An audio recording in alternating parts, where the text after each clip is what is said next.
Hey guys, welcome back to today's video. Today is Monday, July 28th, 2025, and today we are going to be talking about Governor Roy Cooper entering the U.S. Senate race in the state of North Carolina and why I believe adamantly that at its foundation, Roy Cooper starts out as the favorite in this Senate race.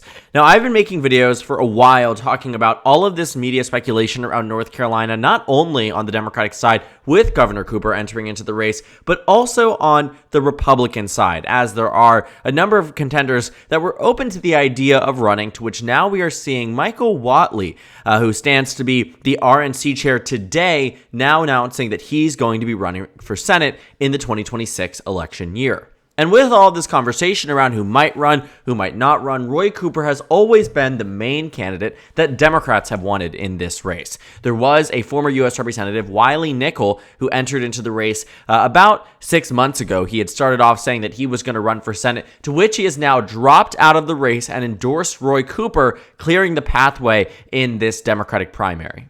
Now, North Carolina has been a particularly difficult state for Democrats since forever. I mean, the 2008 election was the last time Democrats were able to win in North Carolina, but Roy Cooper has had a consistent track record of winning election after election in every single race he has run in this election cycle. And you will find that in the beginning of the 21st century was when Roy Cooper won his first race across statewide politics in North Carolina, and it continued to where it was all the way up to the 2020 election when Roy Cooper won re-election as one of the nation's more popular Democratic governors.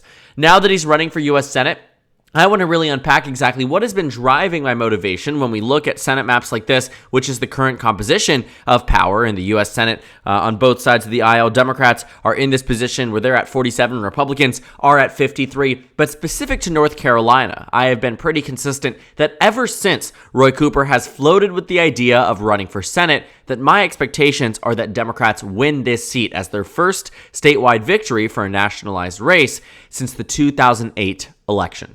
And in unpacking Roy Cooper as a candidate, we have to start understanding who he is at its foundation. Well, Roy Cooper did serve as the 75th governor of the state of North Carolina, but also as the 50th Attorney General of North Carolina, to which he held that position not for 4 years, not for 8 years, not even for 12 years, but for 16 consecutive years. Roy Cooper had been holding statewide office in North Carolina, winning re-election every single 4 years. And Roy Cooper, too, provides this level of electability because of his background and who he is. He's a very liked candidate and liked governor from North Carolina. Voters largely respected him, they appreciated him, they reelected him, and it was because he had built up a high visibility and high profile for himself that really helped in electoral politics, especially in recent memory, that further helps him in the 2026 race. And really just diving deep into that beginning of his first attorney general's race in the year 2000. Now, putting things into context, thinking about where you are, well, first things first, North Carolina had not been a Democratic state for a very long time. Prior to Obama's victory in the state, the last time it had gone for a Democrat was in 1976 when Jimmy Carter defeated Gerald Ford in this state. So this is pre-Reagan, pre-George H.W. Bush, pre-Bill Clinton, pre-George W. Bush. And it was that long that it took North Carolina going from a Democratic state to Republican until there came Obama in 2008. So a very long gap. However, it was in the year 2000 that Roy Cooper won his first race across the state, defeating Dan Boyce, his Republican opponent, by roughly 5 percentage points. And now in contrast, North Carolina voted for George W. Bush over Al Gore by a whopping 13 percentage points. Tennessee was closer than North Carolina at that point, which is really fascinating if you ask me. West Virginia was significantly closer than North Carolina. But again, getting back to that point, North Carolina was a very solid Republican state, one that Bush won at poll closing, and Roy Cooper still won by about 5 points.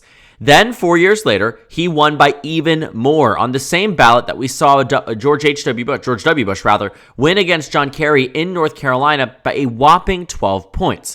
Now, it's no surprise that in 2008, when Obama's winning the state, that you do find Roy Cooper at 61%, but it was enough that it scared the Republican Party into submission that by the time you reached 2012, even though Mitt Romney brought back North Carolina, the Republicans didn't even field a candidate in the Attorney General's race.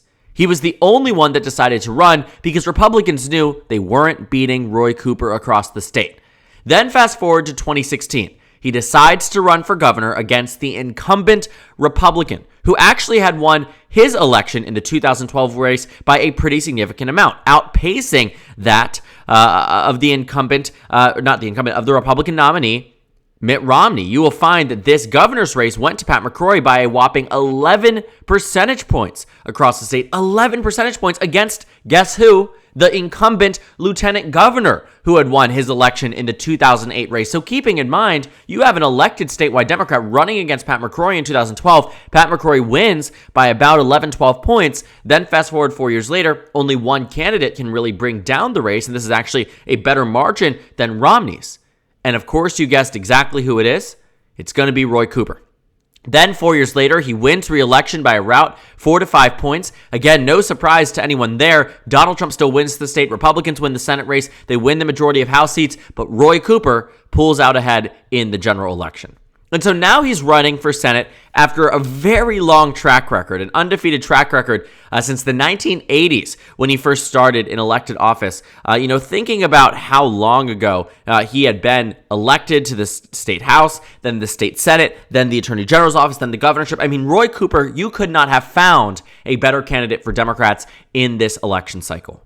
And thinking about what's happening on the Republican side, although you have Michael Whatley, who's going to hold the endorsement of Trump, the endorsement of Laura Trump, the endorsement of other members of the Senate delegation in the United States Senate currently, he will have a very easy primary, but it will not be an uncontested one. And what will be interesting, too, is that in the general election, Michael Whatley, who might be currently serving as chair of the RNC nationwide, he actually has no electoral track record in terms of running for elections. He had been in Washington, D.C. for a very long time. He was elected to be North Carolina Republican Party chair in 2019. And then you also saw, too, moving forward into the 2026 race, he remained at the hip with the Trump family. He was there, replaced, in this race, replaced Ronna McDaniel as chair of the RNC. And so thinking about this dynamic here, while Whatley might receive those endorsements of Trump, and I do believe is inherently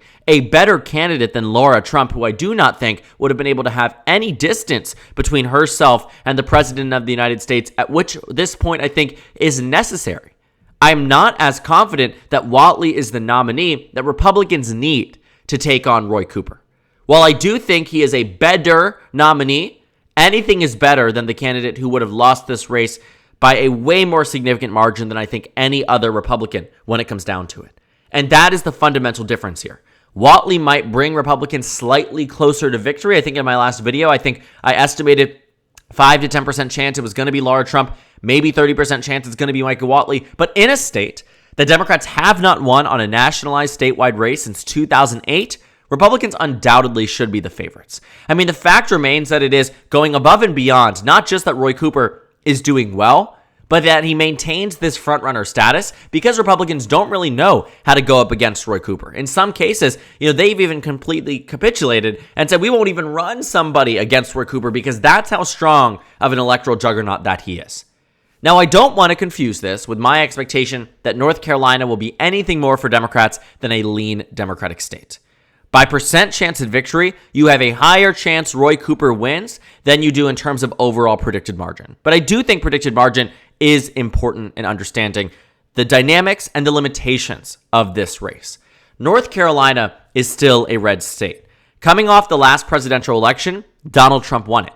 Coming off 2020, Donald Trump won it. 2016, Donald Trump won it, and Mitt Romney won it in 2012. The fact remains, too, North Carolina was decided by a smaller margin than that of Indiana, which in 2024 went to Donald Trump by 19 points. Indiana voted to the left of North Carolina, as did Iowa and Ohio, two states that did not vote to the left of North Carolina in the 2024 election. Right? These states that you saw even too in 2024, comparable margins in North Carolina, Trump winning it by 3.2 to Nevada, 3.1. Or Arizona, which actually was to the right of North Carolina. But still, North Carolina is a red state. Republicans have held and maintained control in the state for a very long time on the Senate level, winning elections in 2010, 2014, 2016, 2020, 2022, and 2026 comes around. This is the first time Democrats have a very real opportunity at doing it. And with this announcement from Roy Cooper, I am more confident than ever now that Roy Cooper will win this race, that he will make it a race the Democrats are able to get a maybe 3 or 4 point margin of victory across the state, but coming off of a state that has been so heavily invested in by the national GOP, so heavily dominated by the national GOP, if this is to break through, it will show the true extent of Roy Cooper as a candidate. Because so far he has been tested on a statewide level for localized races. And that's why I don't think he's going to win by the same margins that he did when he ran for attorney general or when he ran for governor. Maybe the 2016 governor's race, but in 2020, I don't think we're going to get so far that Roy Cooper is up to a 5-point margin across the state. That's the high point, I think, for Roy Cooper, and that's the extent, because North Carolina is slightly more inclined to elect a Democrat on the governor level. I mean, we saw it in 2024. You'll see Trump was able to win this state, sure, but actually in the coinciding governor's race, Josh Stein, who following a similar track record to that of Roy Cooper, who might actually run for Senate in the future, you have to think about this, was the attorney general, got elected to be the governor of this state by a pretty massive amount. Obviously, huge scandal in the North Carolina governor's race. Mark Robinson completely collapsed here. But again, even with a candidate who referred himself as, I'm not even going to say the terms. I think you can research this and Google it. Anyone who knows what I'm talking about knows what I'm saying. I don't want to get this video in trouble or my channel in trouble, but you know exactly what I'm talking about here. Even then, Josh Stein couldn't crack a 15-point margin. So when thinking about Roy Cooper, thinking about what happens in 2026, yes, I think he wins. And yes, I think he's the clear and immediate favorite to win this race. But I don't imagine the margin will be as impressive as you might think. It will be there, and I do think with Michael Whatley, Republicans still lose this race. But it's not one that will be decided by epic proportions on the Democratic side. This is still a red state through and through. And Roy Cooper is the strongest Democrat that could have run. This is the best news Democrats could have hoped for out of North Carolina, and they finally have a very strong chance at winning a Senate race for the first time in a very, very, very long time. And I do believe Roy Cooper will follow it through. And so we'll see what happens. Things can change. The dynamics of the race have changed overnight, especially in North Carolina politics. Look at Cal Cunningham in the 2020 election. But as we inch closer and closer to this being a reality of a Whatley-Cooper matchup, for someone on the Republican side that might get everyone to bend the knee and endorse him in the primary, he still has no electoral track record. And as much as he may not be the problem, his association with Trump will be what I think ultimately does him in this election. Because Roy Cooper is still popular. Voters in North Carolina still largely like Roy Cooper. A lot of them wanted him to be the VP nominee for Kamala Harris in the last election. He held a level of electability that was only and maintained to North Carolina, which is why it's so important that if he runs for Senate this time, why Democrats get behind him, and why he will likely do well in the general election. There's a lot of dynamics at play and a lot to really understand and really dive deep into when it comes down to North Carolina politics, because it has historically been, again, that problem child for Democrats. But if Donald Trump could read the writing on the wall, and he has historically had very poor choices in nominees, they are calling this game on because they know the only ammunition they have against him are the same exact talking points they've tried to rip and run for the past 20 years to no avail across a state that has historically voted straight ticket for the Republican Party. Roy Cooper has defied the odds before, and now he needs to work with them. He's defied the expectations that a Democrat can't win in North Carolina, and now the expectations are that he does win. And so in many ways, this is Roy Cooper's race to lose. But chances are he won't.